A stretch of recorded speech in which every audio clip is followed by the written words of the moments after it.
Do you ever feel like you're spinning your wheels trying to figure out how to start your adoption? Or do you ever think, why is it so hard to figure this out? And you know you want to grow your family through adoption, but adoption seems like this minefield that you have to get through without getting blown up. And maybe all of the avenues that you've looked into just don't feel like the right way that you want to take to move forward with your adoption. Well, rest assured, we're going to fix that today. There are really only 4 fundamental steps that you need to take to get through the adoption journey successfully. Now, I've been doing this for a long time, and I really want to go over this with you without the overwhelm and the confusion and the frustration that you're probably experiencing right now as you're trying to figure out how to start your adoption and where to go from here. Adoption is not for the faint of heart. But it also doesn't have to feel impossible and overwhelming to get through.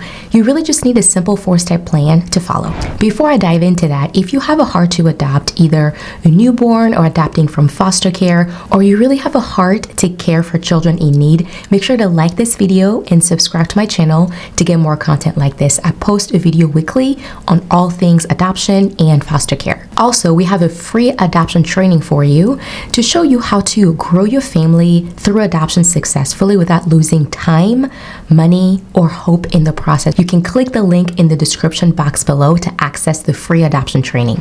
All right, let's dive into the 4-step foolproof plan that you can follow to grow your family successfully through adoption. Step 1. Decide that you will seriously pursue adoption this year. Now, one of the things that I run into with people all the time is I talk with families all over the United States, and a lot of people have been thinking about adoption for a very long time.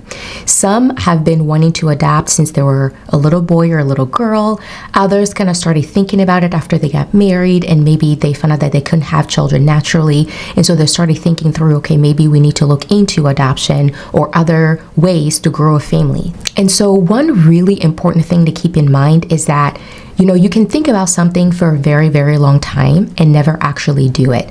And unfortunately, that's what ends up happening with some single people or couples is when they get in like their middle 40s or early 40s or maybe even late 40s is when they start really thinking, oh man, we've been desiring to do this for so long, but life got busy and we were busy doing all these other things. And so we never actually got to seriously pursuing adoption and actually taking the steps that we needed to take to adopt. And I actually find that that's one of the major reasons why folks don't end up adopting is because they never actually started it. And so it's one thing, to try to figure out how to start the process, you just can't understand it. It's another thing for you to actually decide this is the year that we're pursuing adoption. And those who do and start actually taking those concrete steps as they're following a blueprint for it, that's when they can actually grow their family through adoption successfully. This is the most important step that you can take if you want to adopt successfully. Step 2 is finding resources that make the adoption journey easier for you.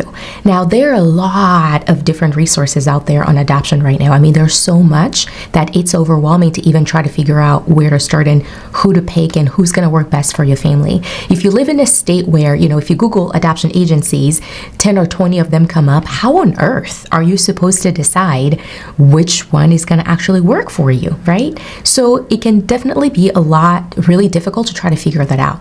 But that's what we actually help our families with through our Adoption Success Accelerator program. And if you want to know more about that, you can look in the description box below. There'll be a link to where you can learn more about what we offer and how we help families adopt success. But finding resources that are going to help you is invaluable because yes, adoption can be costly, but what I find is that when people are spending, over $50,000 on their adoption, it's usually because they've made so many mistakes along the way and they've wasted so much money that by the time they get to actually finishing their adoption, 3 or 4 years down the road, they've already spent all this money. But if you find a resource that's going to help you and shows you a step-by-step plan, you don't need to be spending $50,000, right? You can actually save money when you invest in the resources that are actually going to help you in your adoption journey. Step number 3, beware of the type of information that you are feeding yourself.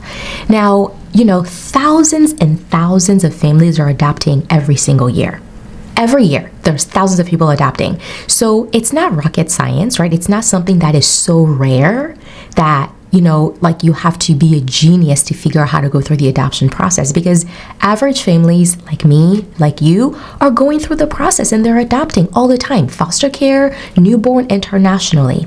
So the process itself is not rocket science. We know that it's completely doable, but the information that you're feeding yourself as you start your journey can either make or break your journey, right? You can either surround yourself with people who are going to be positive and get information that's going to actually help you succeed, or you could go down rabbit holes and join social media groups where the information is negative and the people are complaining about the process.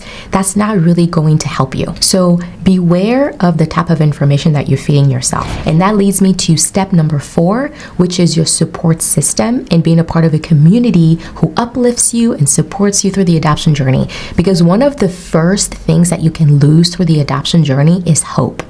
Because as you're going through it, it can feel like a minefield sometimes, but that's not the way that your adoption journey should be. It should be something that you're looking forward to, because you're looking forward to a child coming into your home. The adoption journey is going to be filled with emotions because you've probably never done this before, right? If this is your first time going through adoption, of course there's going to be a roller coaster of emotions, but once you've done it once and you've gone through it, the second time will be so much easier because now you know what to expect. It's just like, when a woman is pregnant for the first time, you have no idea what to expect, right?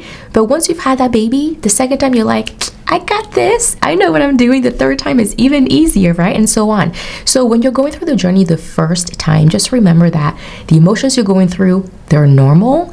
Not really knowing what to expect next is also normal. That's why it's so important to have that support and that community around you who is reminding you that, hey, you're doing okay. You took step 1, you're good. Take a breath. Okay, now it's time to take step 2. Now it's time to take step 3. And trusting those people in your lives that are being positive and encouraging you along the way. Now, if you want to know more, I cover a lot more of what I talked about in the free adoption training, how to successfully grow your family through adoption without losing time, money, or hope in the process. And I bust a lot of myths that people believe that are just not true, that end up being barriers in their adoption journey. So again, click the link in the description box below to get access to that free training. Now, if you don't want to work with an adoption professional, you want to do a private adoption, you want to self-match, for example, watch this video next to find out how to adopt without an agency. All right, don't forget to subscribe to my channel, like this video, and share this with your friends, all right? Thanks for watching. Bye-bye.